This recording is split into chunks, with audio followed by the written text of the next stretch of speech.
Dear future me, have you ever wondered how much these little apps on our phones really know about us, like Facebook, Instagram, TikTok, and the rest of them? Every single app we tap allow for, from social media to maps to AI tools, they all collect something from us. But what exactly are we giving away? And what's the cost for our convenience? Welcome back to the channel today.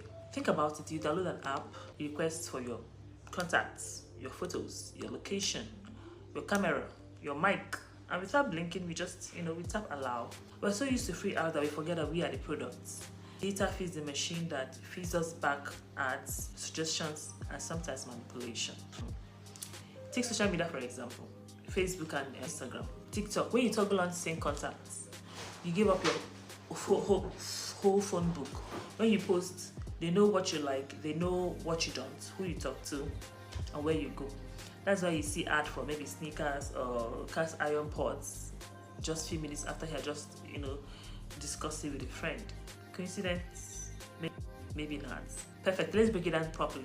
Here's a breakdown of the kinds of access you give Facebook and other similar apps when you enable or agree to different features and permissions. When you toggle on sync contacts or find friends, what it means for Facebook is that Facebook uploads your entire phone contact list to its servers, with names, phone numbers, and emails.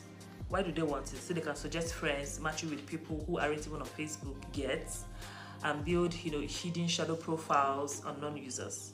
But what is the hidden twist? Even if you delete a contact, they might keep the data. Next is camera and microphone access. When you toggle on permissions to take photos, to record videos, to make calls in Messenger, or use voice messages, what it means is that the app can access your camera and mic whenever you use features like stories, your reels, or your video calls. Why do they want it for? Obviously for posting, but people worry about passive listening. That is passive listening. I talked about it earlier, seeing ads or something you talked about. Hidden tweets. Some permissions may actually always stay on unless you manually turn them off.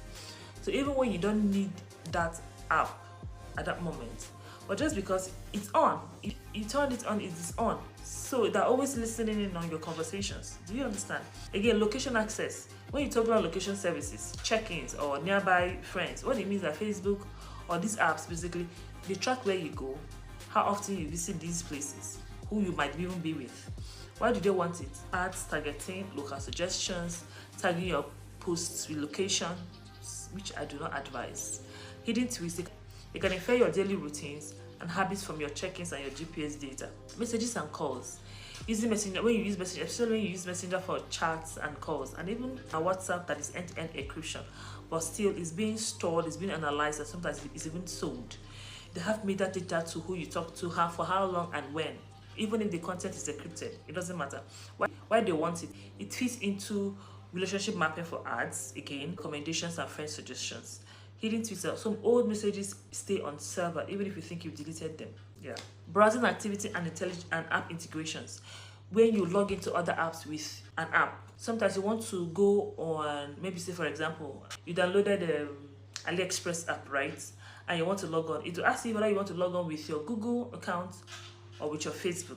What it means that app, that AliExpress for example, will track whatever you do on other apps and other websites. They want it because they want to build a bigger profile for personalized ads. But the hidden twist is that many of these websites have invisible tracking pixels, so they know where you have been even when you're off the app. Yeah.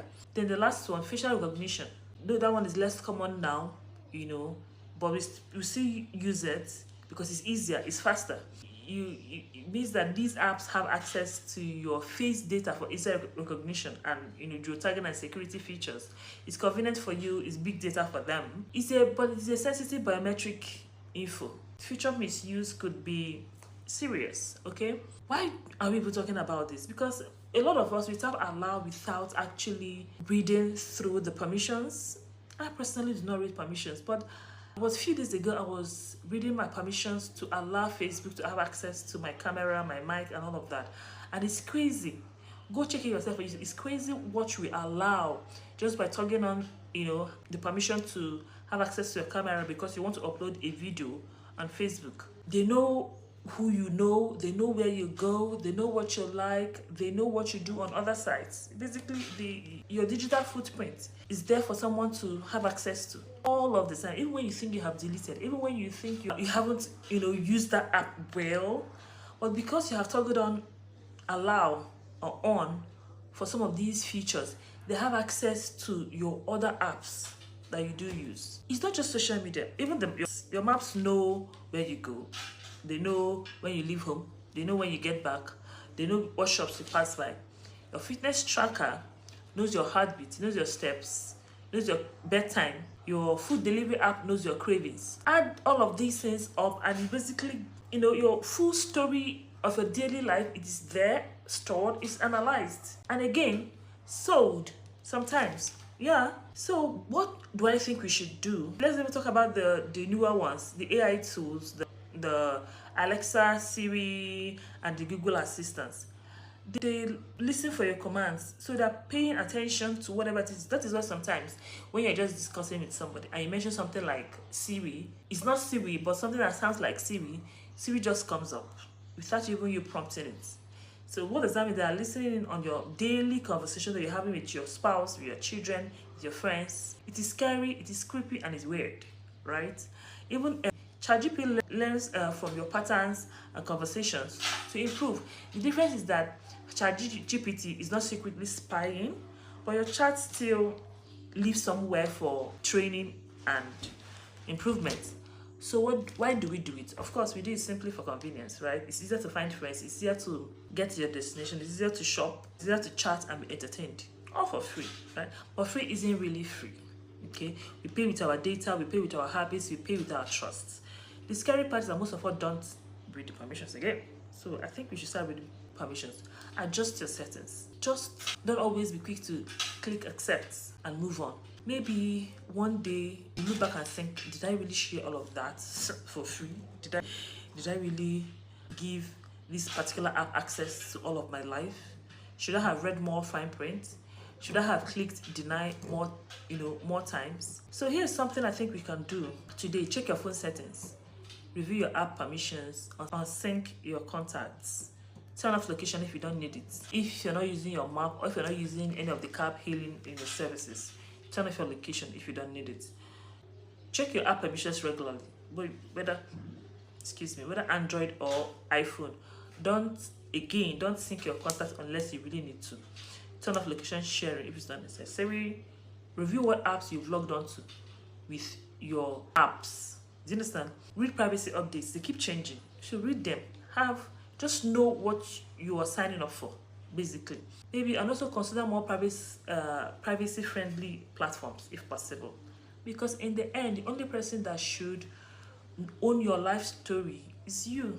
Okay? In the nearest future, we want to be able to look back and ask certain questions like, was it worth it? How much control did we really have? What would it look like if we actually reclaim some of our privacy? Will our kids actually think we are careless? Maybe we can't live without these apps, but maybe we can live with them better, okay? More aware, more intentional. That's what I hope for you, dear future me. If you found this helpful, please like the video, drop a comment, share. Thank you very much. See you in the next one. Bye-bye.